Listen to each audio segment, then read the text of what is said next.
ஆகாஷ்வாணி.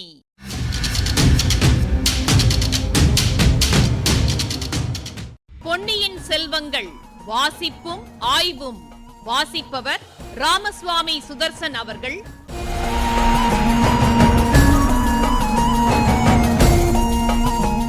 மகாராஜாதிராஜ ராஜகம்பீர ராஜமார்த்தாண்ட ராஜகுலோத்துங்க ராஜகுலதிலக ஈரேழு 14 லோகத்தின் அதிபதி பாரா.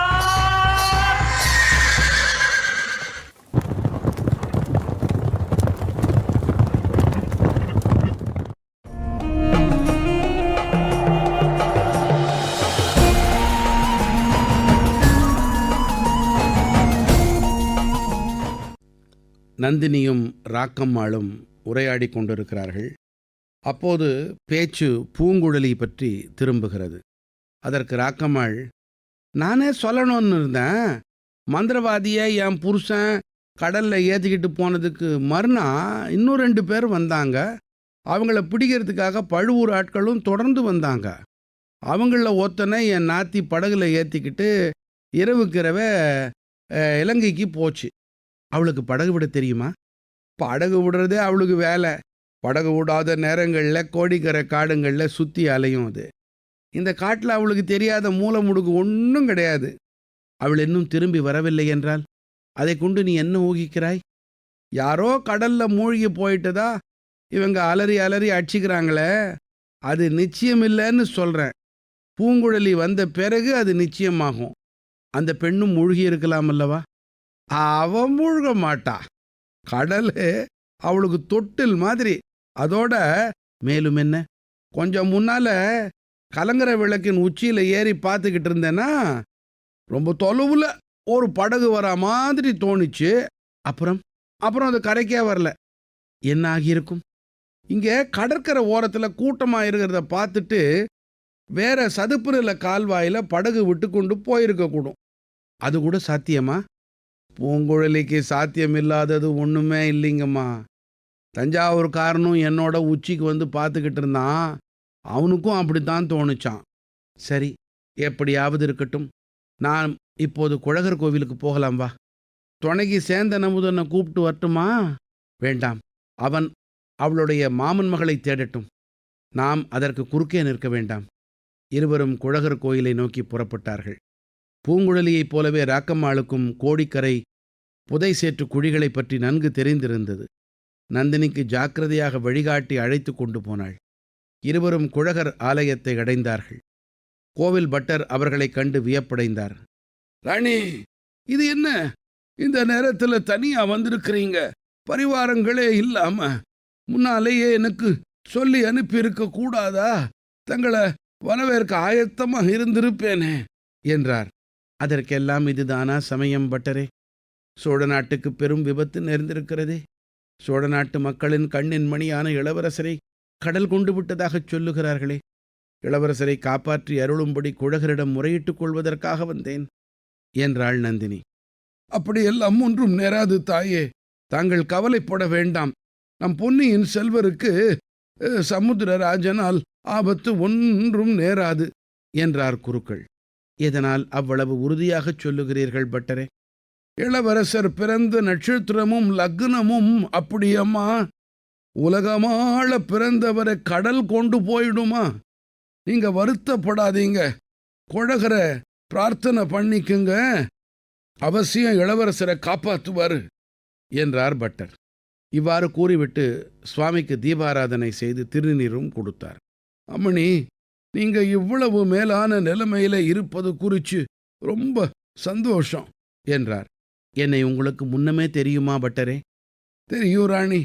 பழையாறையில் பார்த்திருக்கிறேன். வைகை கரை கோவில்லையும் பார்த்திருக்கேன். தங்கள் தமையன் திருமலை இப்போது என்ன செய்து கொண்டிருக்கிறான்? ஆழ்வார்களின் பிரபந்தங்களை பாடிக்கொண்டு ஊர் ஊராய் திரிந்து கொண்டிருக்கிறான். அவனை நான் பார்த்து வெகு காலம் ஆயிற்று. அவனுக்கு கூட அதை பற்றி குறைதாம்மா. தாங்கள் பழுவூர் ராணியான பிறகு அவனை பார்க்கவே இல்லைன்னு வருத்தப்பட்டான். அதற்கு என்ன செய்யலாம் ஐயா? நான் புகுந்த இடத்தில் எல்லாம் பரம சைவர்கள். அவனோ வீர வைஷ்ணவன். ஆழ்வார்க்கடியான் என்று பட்டப்பெயர் வைத்துக்கொண்டு சைவர்களோடு சண்டை போட்டுக்கொண்டு திரிகிறான்.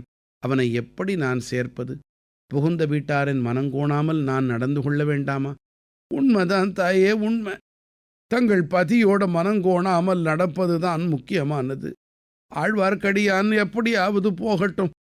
பட்டரிடம் விடை பெற்று கொண்டு இருவரும் கிளம்பினார்கள். தனியா போறீங்களே, கொஞ்சம் பொறுத்தா நானும் வந்துடுவேன்.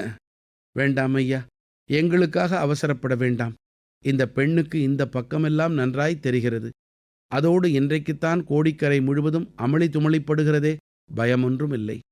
நாங்கள் போகிறோம் என்றாள் நந்தினி. இரு பெண்களும் ஆலயத்துக்கு வெளியில் வந்தார்கள். பட்டர் கண் பார்வையிலிருந்து மறைந்ததும் ராக்கம்மாள் நந்தியின் கையை பிடித்து ஆலயத்துக்கு பின்புறமாக அழைத்துச் சென்றாள். சிறிது நேரத்துக்கெல்லாம் தாழை புதர்கள் செறிந்த ஓடைக்கரையை அடைந்தார்கள். நட்சத்திர ஒளியின் உதவியைக் கொண்டு ஓடைக்கரையோடு நடந்தார்கள். தாழை புதரின் மறைவில் பூங்குழலி மூச்சை பிடித்து கொண்டு நின்றாள். மந்திரவாதியும் நந்தினியும் மெல்லிய குரலில் பேசிய போதிலும் அவர்களுடைய பேச்சு பெரும்பாலும் அவள் காதில் விழுந்தது. இளவரசரை கடல் கொண்டது என்பதில் தனக்கு நம்பிக்கை இல்லை என்று நந்தினி கூறியதற்கு மந்திரவாதி, ராணி, என் பேச்சில் உங்களுக்கு எப்போதும் நம்பிக்கை இருப்பதில்லை. எதனால் இப்போது அவநம்பிக்கைப்படுகிறீர்கள் என்று கேட்டான். இளவரசருடைய ஜாதக பலத்தை பற்றி நீ கேட்டதில்லையா? சற்று முன்னால் கூட குழகர் கோவில் பட்டர் அதை பற்றி சொன்னார். வைத்தியகாரதனம். கிரகங்கள் நட்சத்திரங்களோட சக்தியை காட்டிலும் என்னுடைய மந்திர சக்தி வலியது. அமைதி குடிகொண்டிருந்த கடலில் நான் மந்திரம் ஜபித்து சுடற்காற்றை வருவித்தேன் என்பது தங்களுக்கு தெரியுமா? முதலில் அந்த காஞ்சி நகர் ஒற்றனும் அதை நம்பவில்லை. பிற்பாடு கடலில் மூழ்கி உயிரை விடும்போது கட்டாயம் நம்பியிருப்பான். அவன் கடலில் மூழ்கி இறந்ததை நீ பார்த்தாயா? நான் பார்க்காவிட்டல்ன. அவன் இருந்த கப்பல் தீப்பிடித்து எரிந்ததை பார்த்தேன். தீப்பிடித்த கப்பலிலிருந்து அவனை தப்புவிக்க இளவரசர் கடலில் குதித்துப் போனாராமே. போனவர் திரும்பி வந்தாரா? திரும்பி பல்லவனுடைய கப்பலுக்கு வரவில்லை. பின்ன என்ன? 2 பகைவர்களும் ஒரே நாளில் பலியாவதற்காகவே வந்தியத்தேவனை உயிரோடு விட்டுவிட்டு வந்தேன். நீ என்னதான் சொன்னாலும் என் மனம் நம்பவில்லை. அவர்கள் இருவரும் இன்னும் உயிரோடு இருப்பதாக என் மனத்திற்குள் ஏதோ சொல்லுகிறது. பூங்குழலியை உனக்கு தெரியுமா? நன்றா தெரியும். இலங்கையில் அவள் எங்களுக்கு தொல்லையாயிருந்தாள். அவளும் சுடற்காற்றில் போயிருக்கலாம். அதுதான் இல்லை. சிறிது நேரத்திற்கு முன்பு ஒரு படகு தூரத்தில் வந்தது. கலங்கரை விளக்கின் உச்சியிலிருந்து ராக்கம்மாள் பார்த்தாளாம். திடீரென்று அது மறைந்து விட்டதாம். படகில் 2-3 பேர் இருந்ததாகத் தோன்றியதாம். அப்படியானால் தாங்கள் கிழவரை அழைத்து கொண்டு உடனே நடையை கட்டுங்கள். நான் இருந்து பார்த்து கொண்டு வருகிறேன். நாங்கள் இருந்தால் என்ன? கிழவர் இருந்தால் இளவரசருக்கு ராஜ மரியாதைகள் செய்து அழைத்து கொண்டு போய் பார்ப்பார். காரியமெல்லாம் கெட்டுப்போகும். மந்திரவாதி, நானும் தான் கேட்கிறேன். அவர்கள் இறக்க வேண்டிய அவசியம் என்ன? மதுராந்தகனுக்கு பட்டம் கட்டிவிட எல்லோரும் சம்மதித்து விட்டால்? அம்மணி, பெண் புத்தியை காட்டிவிட வேண்டாம். காஞ்சி ஒற்றனுக்கு நம் ரகசியமெல்லாம் தெரியும். அவன் இளவரசரிடமும் சொல்லியிருப்பான். பொழுது விடுவதற்குள் நீங்கள் புறப்பட்டுச் செல்லுங்கள். ஏய் ராக்கம்மா, பூங்குழலி அவர்களை அழைத்து வந்தால் காட்டில் எங்கே வைத்திருப்பாள்? மறைந்த மண்டபம் ஒன்று இருக்கு. அதுதான் அவளோட அந்தரங்க வாசஸ்தலம். காஞ்சி ஒற்றனை அதில் தான் ஒரு பகல் முழுக்க மறைச்சி வச்சிருந்தா. பிறகு அதை நான் கண்டுபிடிச்சு விட்டேன்ல. நல்லது. அந்த மறைஞ்ச மண்டபம் இருக்கும் இடம் எனக்கு தெரியும். அங்கே போய் காத்திருக்கிறேன். ராணி, சக்கரவர்த்தி எப்படி இருக்கிறார்? ஏதாவது செய்தி உண்டா? எந்த சக்கரவர்த்தியை பற்றி கேட்கிறாய்? நோயாளி சுந்தர சோழனை சக்கரவர்த்தி என்று இந்த வாய் ஒரு நாளும் சொல்லாது. நமது சக்கரவர்த்தியை பற்றித்தான் கேட்கிறேன். சௌக்கியமா இருப்பதாக 10 நாளைக்கு முன்பு செய்தி கிடைத்தது. ஆஹா, எத்தனை நாள் ஆற்று பார்த்து. சரி சரி, சீக்கிரம் புறப்படுங்கள். அந்த முட்டாள் பல்லவன் என்ன செய்ய போகிறானாம்? அவனையும் தஞ்சைக்கு அழைத்து போகிறோம்.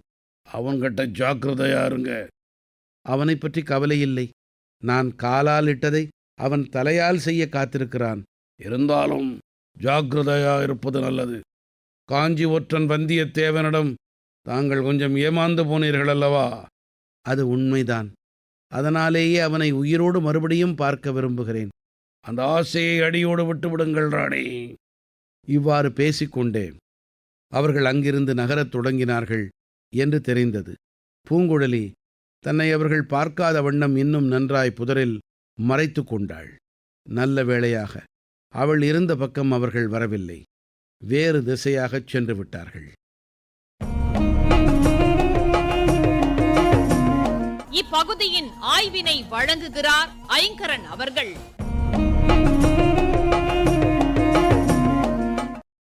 கடம்பூர் சம்புவரையர் மாளிகையில இடும்பன்காரி, கடம்பூர் நடுநிசி கூட்டத்துல வேலநாட்டம் ஆட வந்த தேவராளன், கொள்ளிடக்கரையில இடும்பன்காரியோட சேர்ந்து திருப்புறம்பயம் பள்ளிப்படை காட்டுல நடந்த சதி கூட்டத்துல பங்கெடுத்துக்கிட்ட சோமன் சாம்பவன், இவங்களை போல எத்தனையோ பேர் வீரபாண்டியனின் ஆபத்துதவிகள். ரவிதாசனின் தலைமையில இயங்கி வந்தாலும் அவன் உயிரை காக்க முடியல. பழி வாங்குறதுக்கு இவங்க எல்லார காட்டிலும் அதிக காரணம் தனக்கு இருப்பதாக சொல்லி பழுவூர் இளையராணியாகி சபதத்தை நிறைவேற்ற நந்தினி ஏற்படுத்திக்கிட்டு வர குழப்பங்களை கவனிச்சுக்கிட்டு இருக்கோம். இந்த நெடுங்கதையின் புதிய திருப்பம், கோடிக்கரை கலங்கரை விளக்க காவலரின் மருமகள் இந்த கோஷ்டியை சேர்ந்தவ என்கிற விஷயம். வலிய தன்னை அறிமுகப்படுத்திக்கிட்ட இந்த ராக்கமால எவ்வளவு தூரம் நம்பலாம்? ரொம்ப எச்சரிக்கையோட நந்தினி பேசுறத கவனிச்சோம். யாரோ கடல்ல மூழ்கி போயிட்டதாக இவங்க அலறி அடிச்சுக்கிறாங்களே, அது நிச்சயம் இல்லைன்னு சொல்றேன். பாருங்க, யாரோன்னு ரொம்ப பட்டுக்காம பேசுறார் ராக்கம்மாள். குழவர் கோவிலுக்கு தஞ்சாவூர் சேந்தன் அமுதனை துணைக்கு அழைச்சிக்கிட்டு போகலாமான்னு கேட்டதுக்கு வேணாம்னு சொல்லிடுறா நந்தினி. வந்தியத்தேவனுடன் கோடிக்கரைக்கு வந்திருந்த பழையாறை வைத்தியர் மகன் இந்த சேந்தன் அமுதனுடன் சிறையில் இருந்ததையும், குந்தவை வர்றதுக்குள்ள தன் செல்வாக்கினால வைத்தியர் மகனை நந்தினி விடுதலை செய்ததையும் பார்த்தோம். வேணாம்னு சொன்னதுக்கு இதுவும் முக்கியமான ஒரு காரணம்.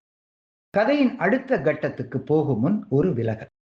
கோடிக்கரையின் சதுப்பு நில பாங்கு, புதைசேற்று குழிகள், இவற்றோட இன்னொரு செய்தி, ஒரு காலத்துல சிறு சிறு தீவுகளா இருந்த பகுதிகள் காலப்போக்கில் சேர்ந்துகிட்டதா சொல்றாங்க.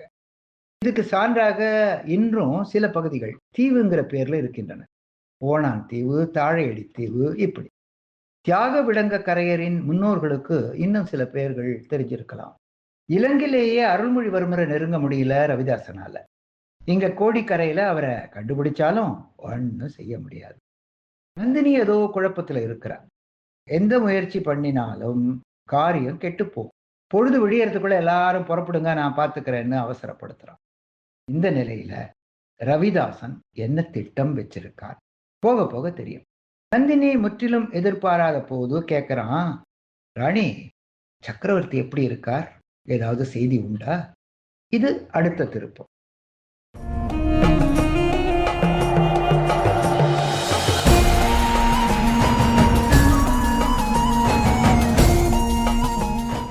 பொன்னியின் செல்வங்கள் வாசிப்பும் ஆய்வும் கேட்டீர்கள்.